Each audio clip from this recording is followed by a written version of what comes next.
बेहद के बेहद की परम परम परम महाशांति है, महाशांति है, महाशांति है। आइए इस पर विचार कीजिए। सीरीज़ की एपिसोड नंबर 26 और हम पढ़ रहे हैं पुस्तक लाइफ इन मल्टीवर्स। और हमने अब तक जाना कि हमारे पास ब्रह्मांड में, जिस ब्रह्मांड में रहते हैं वैसा शरीर बनता जाता है। ठीक है, तो अब देखते हैं आत्मस्वरूप में पढ़ाई। आत्मस्वरूप की पढ़ाई के बगैर आत्मा को जानना मुश्किल है। ठीक है, तो अब तक हमने जाना कि आत्मा जो है बाल के खरबवें हिस्से के बराबर होती है, बाल की मोटाई के खरबवें हिस्से के बराबर। ठीक है, आगे पढ़ते हैं। आत्मस्वरूप की पढ़ाई के बगैर यह संभव नहीं। आइए मनुष्य शरीर के परम सत्य को जानने का प्रयत्न करते हैं। ठीक है, आगे बढ़ते हैं। क्या है स्थूल शरीर यानी फिजिकल बॉडी। पंच महाभूत से बने शरीर को हम स्थूल शरीर कहेंगे। हमारी स्थूल शरीर 5 तत्वों से बना है: आकाश, वायु, अग्नि, जल और मिट्टी तत्व। जब आत्मा 5 तत्वों के शरीर में होती है तब मिट्टी और जल तत्व के कारण आत्मा में शक्ति कम होती है। मतलब 5 तत्वों के शरीर में मिट्टी और जल के कारण आत्मा की शक्ति कम हो जाती है, शरीर भारी होता है। स्थूल शरीर के कारण मनुष्य के मन और बुद्धि स्थूल वस्तुओं में फंस जाती है और मनुष्य भोग में लिप्त हो जाता है, जिससे आत्मा का ज्ञान छुप जाता है।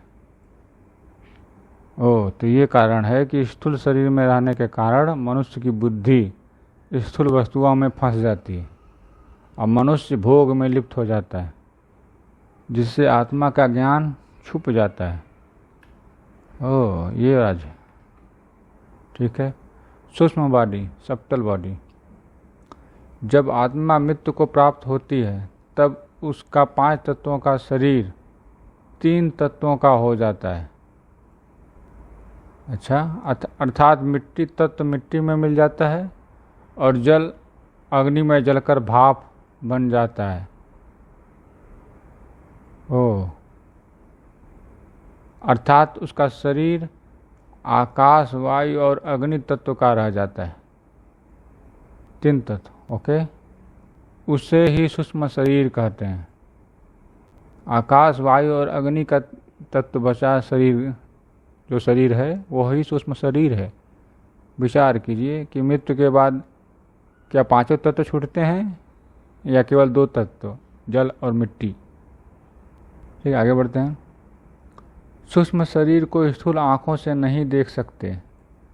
बिल्कुल, मृत्यु के बाद सूक्ष्म शरीर में आत्मा की शक्ति बढ़ जाती है, क्योंकि मिट्टी और जल तत्व का शरीर अब नहीं रहता है। मृत्यु के बाद आत्मा की शक्ति बढ़ जाती है। क्यों? क्योंकि मिट्टी और जल जो स्थूल तत्व है उसका शरीर नहीं रहता है, जो उसे ढका हुआ था। वाह! जितना कर्मों का बोझ कम होगा उतनी आत्मा हल्की होगी। तपस्या करने से आत्मा के ऊपर जाने की गति और शक्ति, पावर बढ़ जाती है। ओके, आत्मा जितना ऊपर जाती है उतना ज़्यादा सुख और शांति का अनुभव करती है। वाह! ऊपर सुख और शांति का अनुभव होता है, इसीलिए सब लोग हिमालय पर जाते हैं। हिमालय समुद्र तल से काफ़ी ऊंचा है। सूक्ष्म शरीर में सभी भावनाओं और कर्मों का रिकॉर्ड होता है। बिल्कुल, सूक्ष्म जगत में सूक्ष्म शरीर से ही यात्रा की जा सकती है। ठीक है, मरने के पश्चात आत्मा के सूक्ष्म शरीर के साथ ही मन बुद्धि संस्कार जाता है। मरने के पश्चात आत्मा के सूक्ष्म शरीर के साथ ही मन बुद्धि और संस्कार जाता है। इसका क्या रहस्य? इसका रहस्य यही है कि आदमी जैसा मन बुद्धि संस्कार स्थूल शरीर में रखा है वैसा ही मरने के बाद भी रहेगा सूक्ष्म शरीर में। अगर आदमी विकारों में फंसा है स्थूल शरीर वाला तो सूक्ष्म में भी विकार ही बनेगा और उसकी ताकत बढ़ जाएगी। विचार कीजिए कि जब स्थूल शरीर छूटता है तो सूक्ष्म शरीर बन रहता है, तब उसकी ताकत बढ़ जाएगी कि नहीं बढ़ जाएगी विकारी मनुष्य की? तो क्या करेगा? ऊपर सूक्ष्म जगत में सूक्ष्म दुनिया है जहाँ अलग अलग तत्वों की दुनिया है जो इन आँखों से नहीं देखी जा सकती। बिल्कुल, उसे दिव्य दृष्टि से देखा जा सकता है। बिल्कुल, प्राचीन समय में ऋषि मुनि अपने संकल्पों से सूक्ष्म शरीर को जहाँ भी लेकर जाना चाहें अपनी इच्छा से ले जा सकते थे। तपस्वी थे, कर सकते हैं। ठीक है, कारण शरीर कैजुअल बॉडी होता है। अच्छा, आत्मा का जब जन्म होता है तब सबसे पहले आत्मा में मन आता है। ओके, मन फिर धीरे धीरे सोचता है तो बुद्धि आती है। ओके, बुद्धि से कर्म करता है तो संस्कार बनता है। ओके, संस्कारों के कारण कारण शरीर बनता है। अच्छा, संस्कारों से ही कारण शरीर बनता है। आत्मा का सबसे पहले जन्म होता है, सबसे पहले मन आता है आत्मा के पास। मन से धीरे धीरे सोचता है तो बुद्धि आती है। बुद्धि से जो कर्म करता है तो संस्कार बनता है और संस्कारों के कारण कारण शरीर बनता है। क्या लॉजिक है? ठीक है, कारण शरीर से सूक्ष्म शरीर बनता है और सूक्ष्म से शरीर से स्थूल शरीर बनता है। बिल्कुल, कारण शरीर से सूक्ष्म शरीर, सूक्ष्म से स्थूल। हमारे मन, इच्छाएं और संकल्पों और कर्मों के कारण जो शरीर बनता है वही कारण शरीर है। ओ, मन, इच्छाएं, संकल्पों और कर्मों के कारण जो शरीर बनता है वह कारण शरीर है। कर्म बंधन से, पाप कर्म से, भोग करने की इच्छा से, नकारात्मक सोचने से हमारे कारण शरीर की शक्तियाँ क्षीण हो जाती हैं। कर्म बंधन से, पाप कर्म से, भोग करने की इच्छा से, नकारात्मक सोचने से हमारे कारण शरीर की शक्तियाँ क्षीण हो जाती है।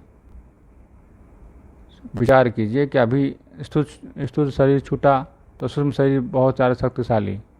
अगर कारण शरीर छूटेगा तो या सूक्ष्म शरीर से छूटेगा तो कितना शक्तिशाली होगा कारण शरीर? विचार कीजिए, मनुष्य के सभी कर्मों का अभिलेख कारण शरीर में है। कारण शरीर चार्ज करके विकर्मों को विनाश कर सकते हैं। अच्छा, कारण शरीर चार्ज होने से आत्मा में आकाश तत्व बढ़ जाता है और आत्मा विष्णुपुरी में कारण जगत चली जाती है। आकाश तत्व बढ़ जाएगा आत्मा में तो विष्णुपुरी चली जाएगी कारण जगत पे। वाह! कोई भी रोग मनुष्य के स्थूल शरीर में आने से पहले कारण शरीर में आता है। अच्छा, मतलब कारण शरीर में डैमेज होगा तो स्थूल शरीर में आ जाएगा। कारण शरीर से डैमेज होकर सूक्ष्म में, सूक्ष्म से स्थूल में। वाह! कारण शरीर आकाश तत्व का होता है। कारण शरीर आकाश तत्व का होता है, मतलब सूक्ष्म शरीर तो मात्र वायु और अग्नि का हुआ, तो बचा पांचवा तत्व आकाश, वो कारण शरीर का। विचार कीजिए कि कारण शरीर केवल आकाश तत्व का होता है, ऐसा है।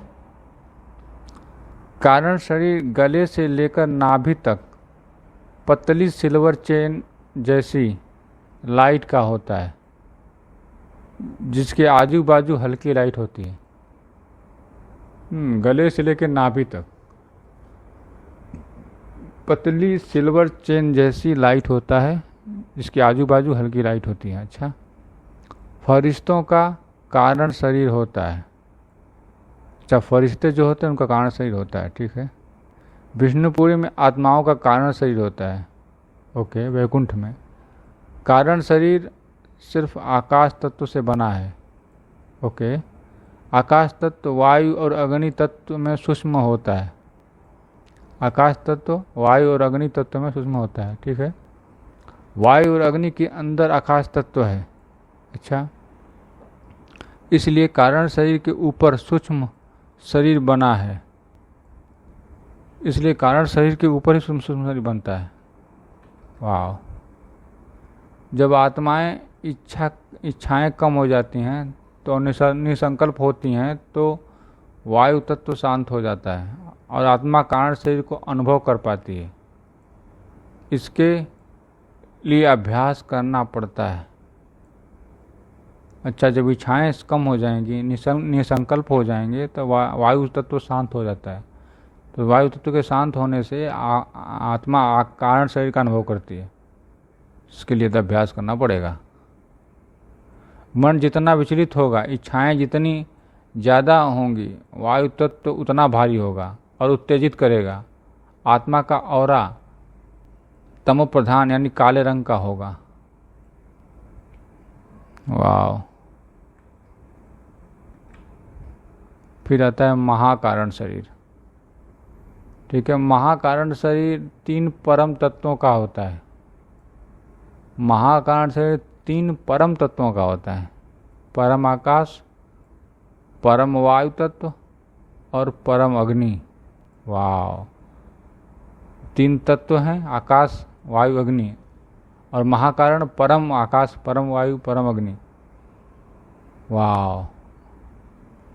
परम तत्व से भी सूक्ष्म होता है। परम तत्व से भी सूक्ष्म होता है। तत्व के अंदर परम तत्व है, यानी तत्व परम तत्व से बना है। परम तत्व तत्व परम तत्व से बना है। वाह। जब मन में इच्छाएं बढ़ गई तब आत्मा ज़्यादा संकल्प करने लगी और तब परम तत्व धीरे धीरे तत्व में परिवर्तित हो गया। जब मन की इच्छाएं बढ़ गई, आत्मा में मन पहले था, फिर मन से बुद्धि आई, मन सोचने के कारण बुद्धि आया, बुद्धि ने जब कर्म किया तो संस्कार आया, तो फिर जब इच्छाएं बढ़ने लगी तो परम तत्व में बदलने लगे। वाह, क्या लॉजिक। ठीक है, आगे। आत्मा के संकल्प तत्व के माध्यम से काम करते हैं। आत्मा के संकल्प तत्व के माध्यम से काम करते हैं। अच्छा, आत्मा जितना ज़्यादा संकल्प करती है तत्व में उतनी ऊर्जा का क्षय होता है। ओह, इसलिए परम तत्व में ऊर्जा तत्व से ज़्यादा है। परम तत्वों में ऊर्जा तत्वों से ज़्यादा है। वाह। कारण शरीर के अंदर महाकारण शरीर है। वाह, कारण शरीर के अंदर महाकारण शरीर है। जिस आत्मा में महाकारण शरीर है, सिर्फ वो योग से अपने महाकारण शरीर को अनुभव करेगी और महाकारण जगत में यात्रा कर सकती है। जिस आत्मा के ऊपर महाकारण शरीर है, केवल मात्र वो ही